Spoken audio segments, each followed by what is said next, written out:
Hello everyone, আসসালামু আলাইকুম। This is Sonia from cooking with Sonia. আশা করছি সকলে অনেক বেশি ভালো আছেন। আজকে আমি আপনাদের জন্য খুব দারুণ একটা রেসিপি নিয়ে হাজির হলাম, আর এটা হলো কাচকি মাছের চচ্চড়ি। অনেকেই কিন্তু কাচকি মাছ বা ছোটো মাছটা খেতে চান না মুখে কাটা বিঁধার ভয়ে, আর রান্না করা বা কোটা বাছার ঝামেলার জন্য। আজকে আমি আপনাদেরকে খুব সহজে এই রেসিপিটা তৈরি করে দেখাবো, যা আপনারা খুব সহজেই বাসায় তৈরি করতে পারবেন। আর খুব ঝামেলাবিহীন রান্না, এটা মাত্র কয়েক মিনিটেই হয়ে যাবে। কাচকি মাছটা এনে আমি ময়লাগুলো পরিষ্কার করে ধুয়ে নিয়েছি। এই মাছটা কাটার কোনো ঝামেলা থাকে না, শুধু ময়লাটা পরিষ্কার করলেই হয়। ধুয়ে নিয়ে এর মধ্যে পেঁয়াজ 2টা, রসুন 1টা, টমেটো কুচি 3-4টা আর কাঁচামরিচ কয়েকটা ফালি করে দিয়ে দিলাম। এর মধ্যে হলুদ দিয়ে দিচ্ছি 1 চা চামচ, লাল মরিচের গুঁড়া 1 চা চামচ, লবণ স্বাদ মতো আমি এখানে 2 চা চামচ দিয়েছি, আর সামান্য তেল দিয়ে এটাকে ভালোভাবে মেখে নিতে হবে। আমি এখানে 3 টেবিল চামচ পরিমাণ সয়াবিন তেল ব্যবহার করেছি। এই রান্নাটা কিন্তু একবারে কুটে বেছে নিলে একটু হাতে মাখিয়ে চড়িয়ে দিলেই হয়ে যায়, খুবই অল্প সময় লাগে রান্নাটা করতে। এভাবে করে আপনারা ঢাকনা দিয়ে ঢেকে এটাকে একেবারে শুকনা শুকনা করে রান্না করে নিতে পারেন। তবে যাদের কাটা খেতে একটু সমস্যা হয় তারা এর মধ্যে একটু আলু অ্যাড করে নেবেন।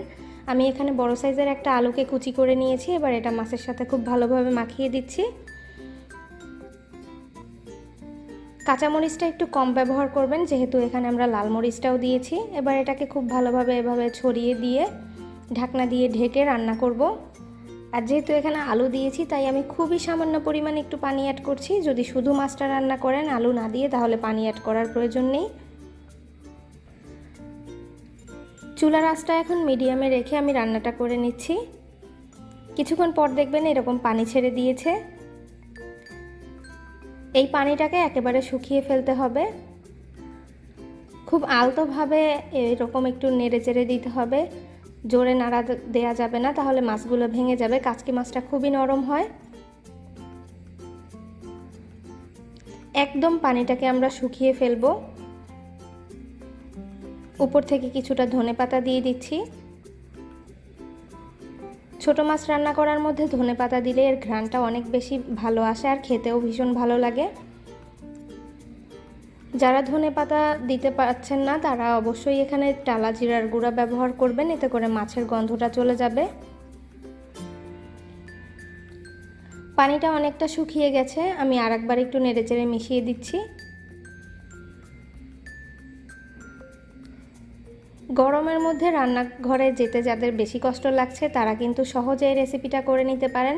এর সঙ্গে যদি একটু ডাল রান্না করা হয় তাহলে কিন্তু দুপুরের খাবারটা খুব ভালোভাবেই হয়ে যায়। দেখতেই পাচ্ছেন একেবারে পানিটা শুকিয়ে গেছে। এখন আমি এটা চুলা থেকে নামিয়ে নিচ্ছি।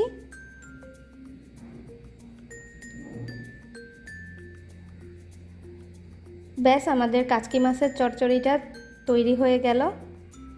খুবই হেলদি এই রেসিপিটা, মাত্র কয়েক মিনিটেই রান্না করা যায়, আর খুবই সহজ রান্নার প্রসেসটা।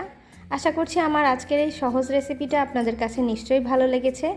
আর ভালো লেগে থাকলে অবশ্যই ভিডিওতে লাইক কমেন্টস করতে ভুলবেন না, এবং বন্ধুদের সাথে শেয়ার করে নেবেন অবশ্যই। আমার চ্যানেলে নতুন হয়ে থাকলে অবশ্যই প্লিজ চ্যানেলটিকে সাবস্ক্রাইব করে নেবেন, এবং আমার ফেসবুক পেজ ফলো করে নেবেন। দেখা হবে নতুন কোনো রেসিপি নিয়ে নেক্সট এপিসোডে। আরও এমন হেলদি রেসিপি দেখতে চাইলে অবশ্যই কিন্তু কমেন্টস করবেন। ভালো থাকবেন ততক্ষণ সকলে। আসসালামু আলাইকুম।